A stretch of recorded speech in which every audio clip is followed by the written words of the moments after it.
여러분 안녕하세요. 혹시 인간의 언어는 대체 어떻게 작동하는 걸까? 이런 생각해 보신 적 있나요? 이 질문 하나가 20세기 지성계를 그야말로 뒤흔들었습니다. 오늘 우리는 바로 그 중심에 있었던 노암 촘스키의 생성문법이라는 아주 혁명적인 이론을 파헤쳐 보려고 합니다. 언어에 대한 우리의 모든 통념을 뒤집어 버린 이 지적 여종, 지금부터 함께 떠나보시죠.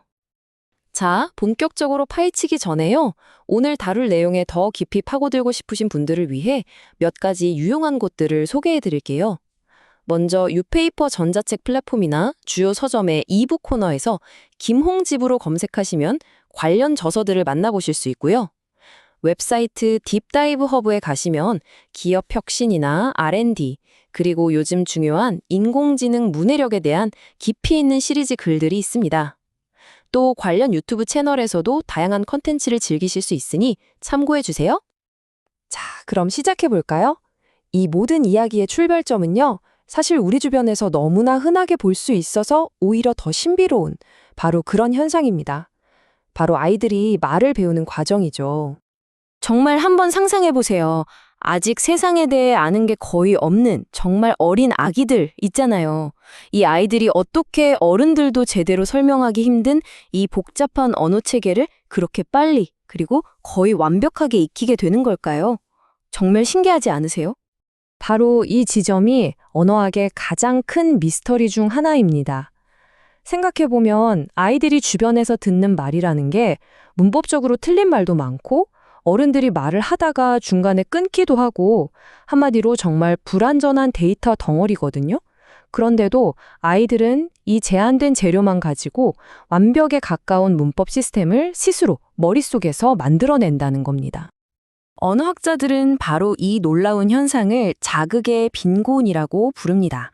말 그대로 아이가 외부에서 받는 언어적인 자극이 너무나 빈곤하다는 거죠. 아이가 듣는 것만으로는 아이가 보여주는 그 풍부한 언어 능력을 도저히 설명할 길이 없다는 뜻이에요. 이건 당시 언어는 그냥 어른들 말을 따라 배우는 거야 라고 생각했던 상식을 그냥 완전히 뒤집어 버리는 아주 강력한 도전이었습니다.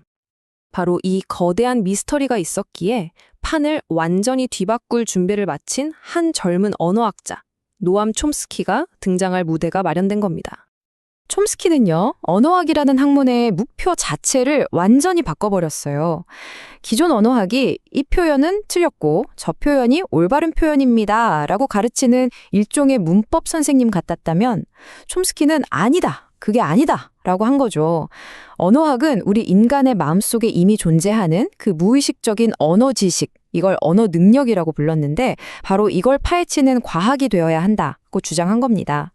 연구의 대상을 세상에 존재하는 언어에서 우리 머릿속에 존재하는 언어 시스템으로 옮겨온 그야말로 혁명적인 전환이었어요.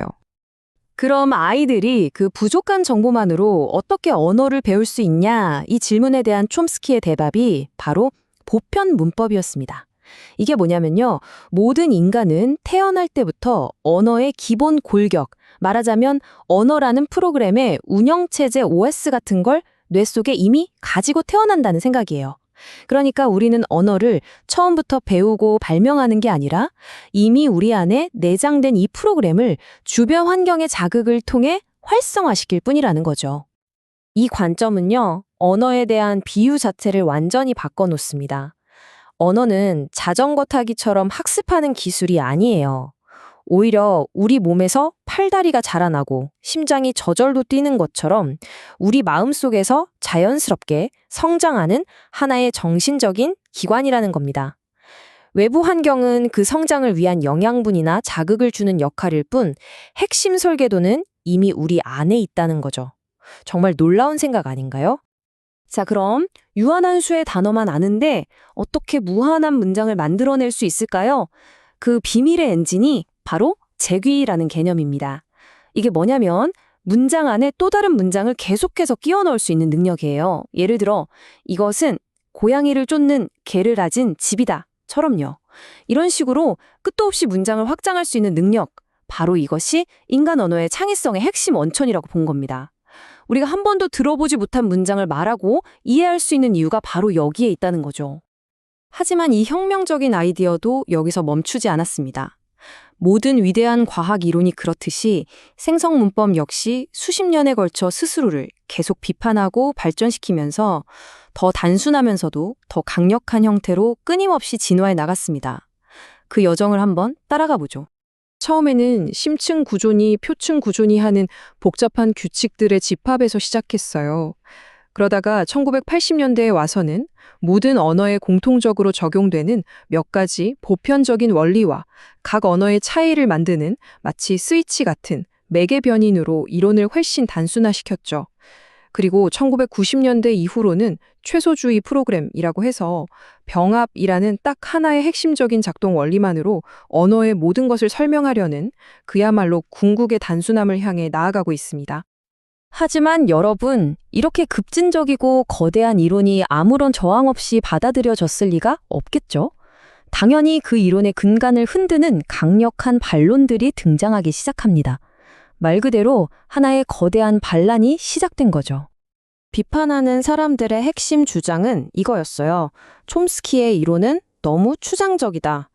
머릿속에만 있는 완벽하고 이상적인 문법에만 집착한 나머지 우리가 실제로 현실 세계에서 어떻게 소통하는지 그 복잡하고 때로는 지저분하기까지 한 현실을 완전히 무시하고 있다는 겁니다. 의미나 맥락, 사회적인 기능 같은 중요한 요소들을 다 빼버렸다는 거죠. 바로 여기서 언어학계의 거대한 지적 전쟁터가 펼쳐집니다. 한쪽에는 언어는 뇌 속에 독립적으로 존재하는 특별한 계산 장치다라고 보는 촘스키의 진영이 있고요. 다른 한쪽에는 아니다. 언어는 우리의 일관적인 생각하는 능력이나 실제 사용 경험으로부터 자연스럽게 생겨나는 것이다 라고 보는 인지 언어학이나 사용 기반 이론 진영이 팽팽하게 맞서게 된 겁니다. 결국 이 논쟁은요, 단순히 어떤 문법 규칙이 맞냐 틀리냐의 싸움이 아니었어요. 그보다 훨씬 더 근본적인 언어란 도대체 무엇인가, 그리고 과학으로서 언어를 어떻게 연구해야 하는가라는 과학 철학 자체에 대한 거대한 충돌이었던 셈이죠. 이 논쟁의 핵심을 딱 두 가지로 요약하면 이렇습니다. 언어는 우리 마음속에 있는 완벽한 수학 공식 같은 걸까요? 아니면 우리가 소통하기 위해 사용하는 실용적인 망치나 드라이버 같은 도구일까요? 그리고 언어를 제대로 연구하려면 언어학자의 머릿속 직관을 믿어야 할까요? 아니면 수많은 사람들이 실제로 사용한 말뭉치, 즉 빅데이터를 분석해야 할까요? 정말 근본적인 질문이죠. 그런데요, 이 수십 년 된 논쟁이 바로 오늘날 인공지능 시대에 와서 정말 뜨거운 감자가 됩니다. 촘스키는 챗GPT 같은 요즘의 거대 언어 모델을 보고 뭐라고 했는지 아세요? 바로 첨단 기술 표절이라고 아주 신랄하게 비판했습니다. 왜냐하면 그의 관점에서 볼 때 이런 AI들은 그저 방대한 데이터를 통계적으로 분석해서 그럴듯한 패턴을 흉내낼 뿐이지 인간처럼 내재된 문법 규칙을 통해 언어를 진정으로 이해하는 건 아니라고 봤기 때문입니다. 자, 반세기가 넘게 이어진 이 거대한 논쟁은 결국 우리 자신에 대한 가장 근본적인 질문으로 다시 돌아옵니다. 우리 인간을 다른 모든 존재와 구별짓는 이 놀라운 언어 능력. 과연 이것은 우리 유전자에 깊이 새겨진 타고난 본능일까요? 아니면 우리 인류가 오랜 세월에 걸쳐 함께 쌓아올린 가장 위대한 발명품일까요? 어쩌면 그 답을 찾는 여정은 지금도 바로 우리 머릿속에서 계속되고 있는지도 모릅니다.